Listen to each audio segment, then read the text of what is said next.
Devocional Alegria do Amanhecer, dia 32. Cuidado para não cair. O ser humano é tentado na maior parte das vezes por aquilo que vê.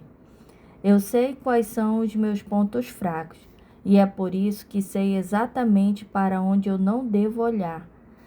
Se quiser completar o meu propósito e terminar bem na minha jornada aqui na Terra. Isso porque terminar bem aquilo que iniciamos requer foco.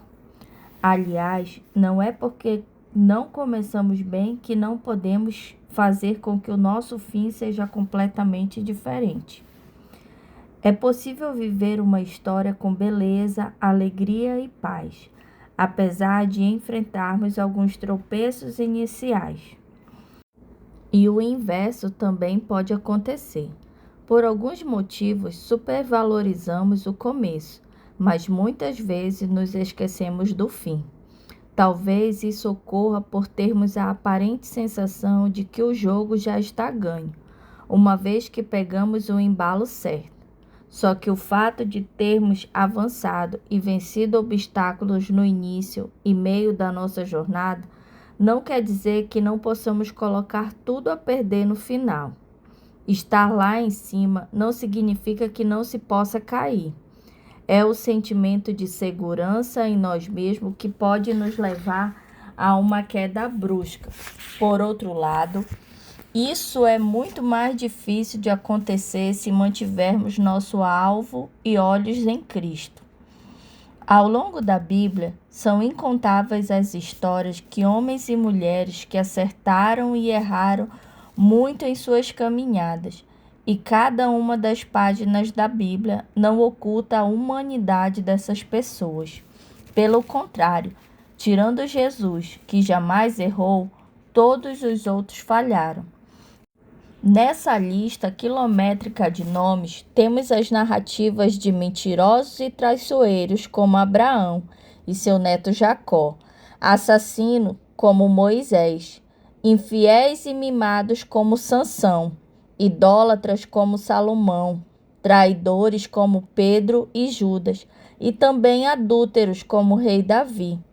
Esse último exemplo deveria estar na guerra, como era de costume na época, mas certa vez decidiu ficar em casa e acabou se deparando com uma mulher chamada Batseba, enquanto estava tomando banho. Ela deveria ser bonita, pois era esposa de um dos seus homens.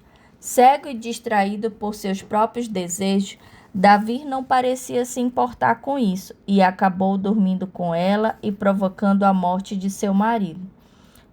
Todo engano começa justamente quando não nos encontramos no lugar onde Deus nos disse para estar. Como dizia minha mãe, um homem não é levado a uma queda por meio de grande erro, mas sim por conta de uma série de leve descuido.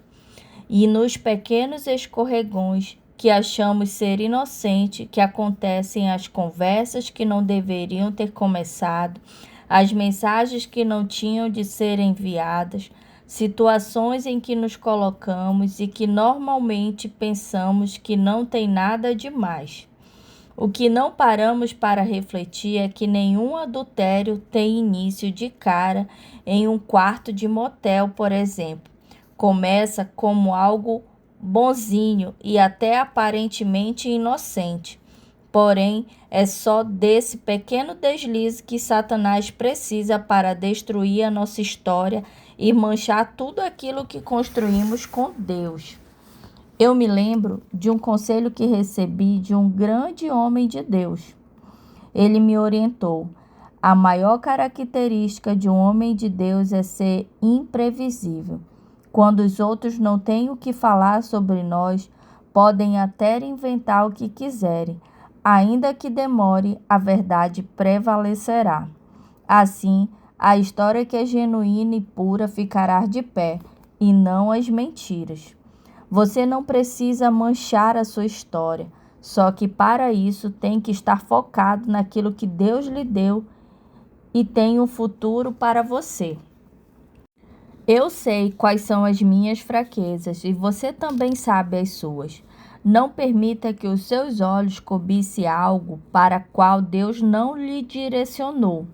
Não deixe que o seu coração vacile ou que as circunstâncias e pessoas o tirem do centro da vontade do Senhor, porque a dor da queda é terrível. Fora que é muito mais fácil cair do que levantar. Não podemos negar o pecado de Davi ou as nossas próprias falhas do passado. Elas aconteceram e não podem ser omitidas. Mas a palavra de Deus afirma que há esperança. Assim como esse grande rei caiu, ele também se levantou. O nosso maior defeito, depois da distração e da queda, é nos autocondenarmos sem se arrepender. As Escrituras nos revelam que Davi, ao enxergar o seu erro, reconheceu sua culpa e se arrependeu. Se você caiu e se arrependeu verdadeiramente, existe misericórdia divina para você se levantar. Há um perdão de Deus e uma nova chance. É verdade, você precisa ter peito para reconhecer que errou, mas Deus é poderoso para levantar, ainda que o buraco seja muito profundo. Portanto, erga-se, arrependa-se e receba o perdão do céu. Agora, se você está de pé, cuidado para que não caia. Oração. Deus, muito obrigado pelo seu perdão. Sei que nada pode me roubar da sua presença, senão a minha distração e pecado. Mas ainda que eu caia, creio que existe uma chance no Senhor. O seu sangue vestido na cruz e o selo que nos dá acesso a isso. Peço que me perdoe pelos tombos que levei. Eu me arrependo e oro neste instante para que o Senhor me lave, levante e restaure. Por favor, coloque os meus olhos somente no alvo. Em nome de Jesus. Amém. Leia 2 Samuel 11 e Provérbios 4, do 25 ao 27. Até aqui nos ajudou o Senhor.